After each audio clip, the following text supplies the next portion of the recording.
Murafuse ya quiet man wahageze karibu cyane ni umuhungu mubi pirate na UP Capital P.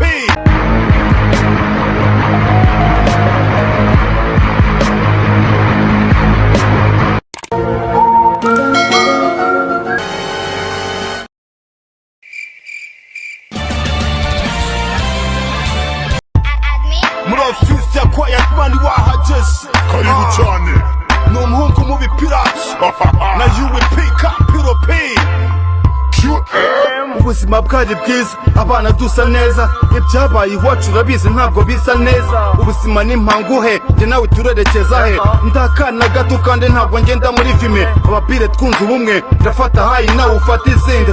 Wabaza Yazid, si yacu ni umwanda, mbivugira mu Rwanda, simbabwira ibya Covid kuko pinza ndi OG. Muradutesha umutwe, abapire bo kwa mutwe, ndabizi byanyu namuwe, nimba ntuzarire zariya zambyarire, ngafate nkwibagirwe. Ibi byose ni umunsi umwe gusa, kata ntabwo ari kimwe. Sinzagukumbara nubwo